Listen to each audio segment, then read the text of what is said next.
Jadi Bapak Ibu yang dirahmati Allah, taghyir wajahatul irtibat itu makna istiqlal atau mafhum istiqlaliyah.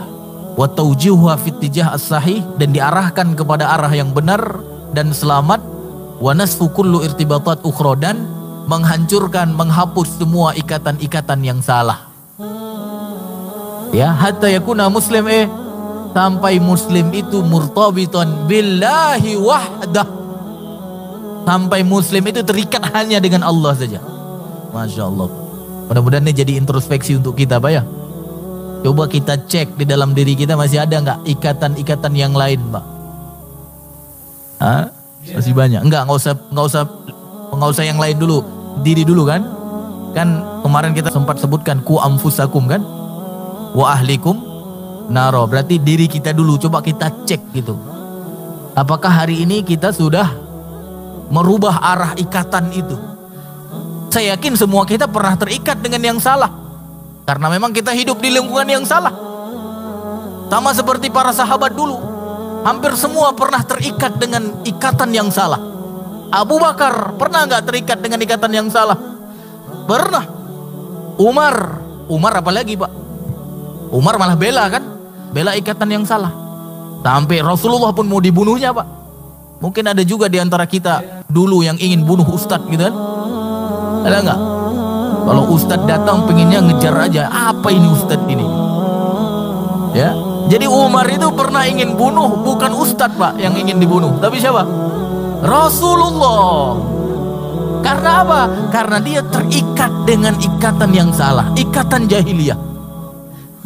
Maka dia ingin bunuh siapapun yang menentang ketentuan apa? Ketentuan jahiliyah. Maka hari ini jangan heran, Pak, jangan heran kalau ada orang yang ingin membunuh orang-orang yang ingin merubah ikatan mereka. Paham, Pak ya? Paham. Jangan heran, Pak, jangan heran. Jangan heran. Ya, dipenjarakan orang yang ingin merubah ikatan mereka. Dipenjarakan. Jangan heran, Pak. Umar ingin membunuh Rasulullah karena apa? Karena Rasulullah ingin merubah arah ikatan penduduk Mekah ketika itu. Bahkan bukan penduduk Mekah saja, tapi manusia pada umumnya ingin dirubah oleh Rasulullah. Kemana? Ke arah yang benar, yaitu ketentuan Allah. Wa nasfu kullu irtibatat ukhra, dan Rasulullah SAW berserta para sahabatnya menghancurkan, menghapus semua ikatan-ikatan lain yang tak sesuai dengan ketentuan Allah. Sampai kemudian apa? Hanya terikat muslim itu hanya dengan ketentuan Allah saja. Masya Allah. Itu muslim yang merdeka, Pak. Siap merdeka, Pak? Masya Allah. Merdeka. Nah, udah terlambat Ustaz. 17 Agustusnya udah lama. Bapak Ibu yang dirahmati Allah. Bahkan kalau kita lihat perjuangan ya pahlawan kita kan begitu juga, Pak ya. Ya pahlawan yang benar, karena ada juga pahlawan yang ingin membawa kita kepada ikatan yang jauh lebih salah gitu kan. Ya kita sudah tahulah semua, bukan rahasia lagi. Ya. Kita tahu para pendiri bangsa ini ingin merubah arah ikatan kita kemana. Kita tahu semua itu, Pak. Yang dulu kita terikat dengan Belanda, kita terikat dengan Jepang, Pak ya. Benar gak? Mana yang pernah hidup di zaman Jepang, Pak? Gak ada, Pak ya. Apalagi zaman Belanda, Pak ya. Ya. Jadi sebenarnya kita juga harus belajar sejarah dengan jujur, Pak ya. Ya, Belanda itu kan lama mengikat orang-orang yang ada di Nusantara ini, Pak ya. Ya, dengan ikatan apa namanya? Aturan Hindia Belanda dulu, Pak ya. Dulu belum ada Indonesia, Pak. Indonesia belum ada. Yang ada apa namanya? Yang ada Hindia Belanda di zaman Belanda. Ya. Ya, enggak, saya ingin katakan apa, Pak? Belanda itu lama ngikat kita dengan aturan mereka, bener gak? Lama. Ya. Orang-orang seperti kita ini ada juga di zaman Belanda, Pak, bukan gak ada, ada. Mengaji seperti ini, sholat di masjid ada, bukan gak ada. Pedagang, jual sate, jual lontong, ada semua, Pak. Jadi yang jual lontong, yang jual sate bukan orang baru, Pak. Cuma yang belinya saja. Kalau dulu ada Belanda juga yang beli. Kalau sekarang beda, Belanda baru kan. Bapak Ibu yang dirahmati Allah. Jadi ada namanya ghazul fikri, Pak ya. Perang pemikiran. Jadi saya ingin ngajak dengan pikiran ini kita menjadi sadar. Ya. Kita menjadi sadar bahwa ada ikatan yang salah masih mengikat kita umat Islam pada hari ini. Ya. Bahkan kalau kita lihat kenapa Allah Subhanahu wa taala, kalau kita boleh jujur ya, boleh jujur lagi, Pak ya. Itu terdeteksi di mana? Ya di undang-undang yang tertulis, di data-data dokumen-dokumen yang tertulis. Kan kita bisa melihat di situ, Pak ya. Para pendiri bangsa itu mengakui, Pak, mengakui. Makanya di awal undang-undang 1945 itu tertulis dengan berkat rahmat Allah. Mereka itu jujur, Pak. Mereka jujur. Yang lebih penting bagaimana, Pak? Mengembalikan manusia kepada Allah. Sehingga apa? Mereka benar-benar bersyukur kepada Allah. Itu yang paling penting. Maka ditulis oleh pendiri bangsa itu dengan berkat rahmat Allah. Dengan berkat rahmat Allah. Dan kalau saya lihat memang itu sebagai hadiah dari Allah. Itu memang benar-benar hadiah dari Allah. Para pendiri bangsa yang lurus, Pak ya, karena ada juga yang error, Pak ya. Ya, tapi yang lurus ketika itu mendominasi. Itu yang bagusnya. Yang lurus ketika itu mendominasi. Buktinya apa? Ya terciptakan kesepakatan yang kita sudah ketahui bersama kan. Piagam Jakarta. Itu kan kesepakatan, Pak. Kesepakatan itu bukan hasil tanda tangan satu orang, bukan. Kesepakatan itu hasil musyawarah. Tanggal 22 Juni 1945 Piagam Jakarta lahir kan? Apa isinya? Isinya sila pertama, ketuhanan dengan kewajiban menjalankan syariat Islam bagi pemeluk-pemeluknya. Pasal kedua, kemanusiaan yang adil dan beradab. Pasal ketiga, persatuan Indonesia. Pasal 4, kerakyatan yang dipimpin oleh hikmat kebijaksanaan dalam permusyawaratan perwakilan. Baru yang kelima apa? Keadilan sosial bagi seluruh rakyat Indonesia. Ini kan kesepakatan, Pak ya. Kesepakatan. Itu bukan hasil satu orang, Pak. Bukan hasil satu orang, tapi kesepakatannya luar biasa, Pak. Dari situ kita tahu arah ikatan yang ingin mereka terapkan untuk Muslim di masa yang akan datang. Para ulama menginginkan kita terikat dengan syariat Islam. Dulu terikat dengan aturan Belanda, dulu terikat dengan aturan Jepang. Para ulama di awal-awal kemerdekaan itu ingin mengikat kita dengan syariat Islam. Masya Allah nggak, Pak? Merubah apa?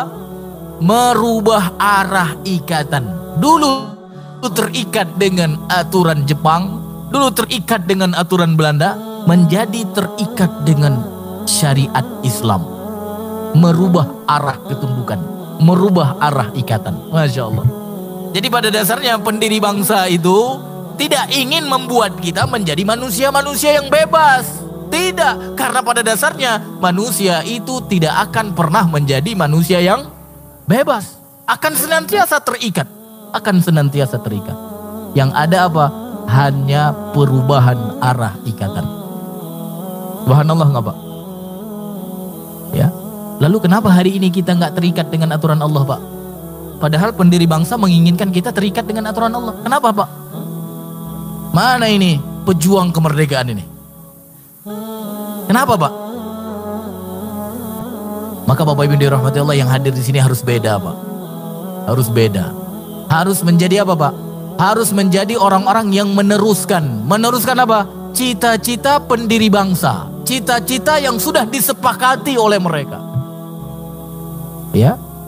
Yang itu bahkan di hari kemerdekaan, Pak. Di hari kemerdekaan itu masih berlaku, Pak. di hari kemerdekaan. Karena kemerdekaan itu pada tanggal 17 Agustus 1945. Piagam Jakarta yang 5 sila kita sebutkan tadi. Ketuhanan dengan kewajiban menjalankan syariat Islam bagi pemeluk-pemeluknya. Dan seterusnya 5 sila yang kita sebutkan tadi. Itu pada tanggal 17 masih berlaku, Pak. Masih berlaku.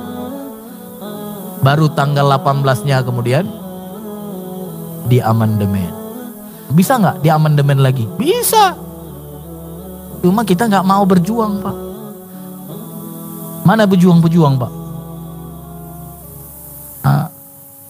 Apa perlu datang negara lain untuk merubahnya, Pak?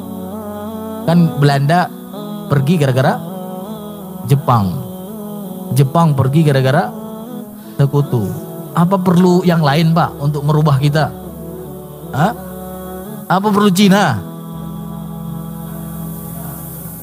Jangan, Pak, jangan. Jangan pula sejarah nanti gara-gara datang Cina, maka semua orang Islam jadi sepakat menerapkan syariat Islam. Berarti apa? Sebabnya Cina. Jangan, Pak, jangan. Bapak Ibu yang dirahmati Allah, siap menjadi penerus perjuangan pahlawan, Pak? Masya Allah. Dan memang kita harus melanjutkan, Pak. Kita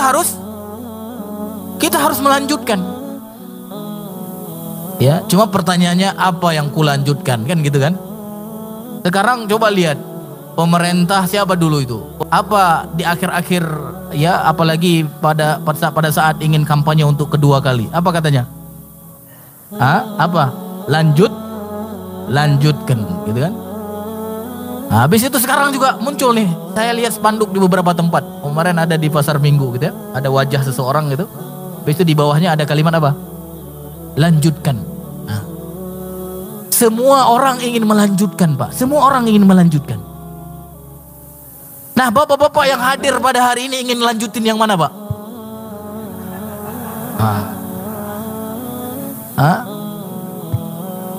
Ini pertanyaan, Pak. Pertanyaan untuk kita manusia-manusia merdeka, Pak. Manusia-manusia merdeka yang mau terikat dengan Allah. Kita mau lanjutin yang mana ini, Pak?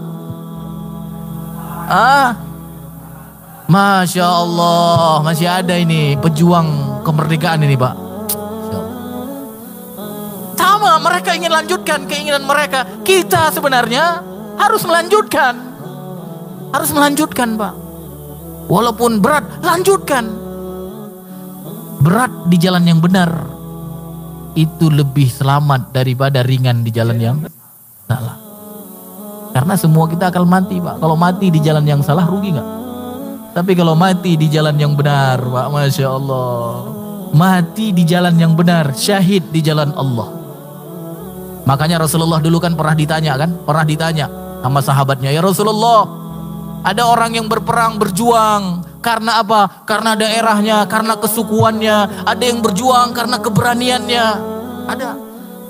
Yang mana di antara mereka yang di jalan Allah, ya Rasulullah?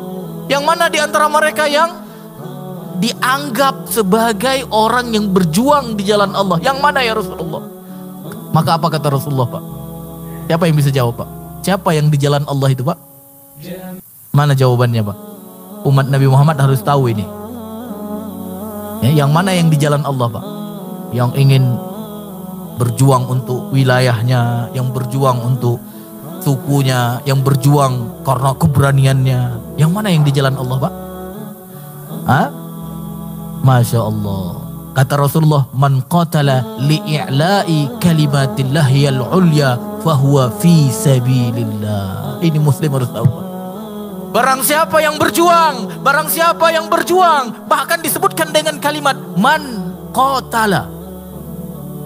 Kalau perang karena Allah. Kalau berjuang karena Allah.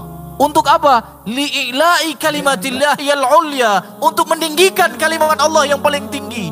Maka dialah yang di jalan Allah, Pak. Dialah yang di jalan Allah. Yang lain itu di jalan mana, Pak? Kan banyak jalan sekarang, ya. Bapak Ibu yang dirahmati Allah, mudah-mudahan kita semua ini menjadi orang yang melanjutkan, Pak, ya.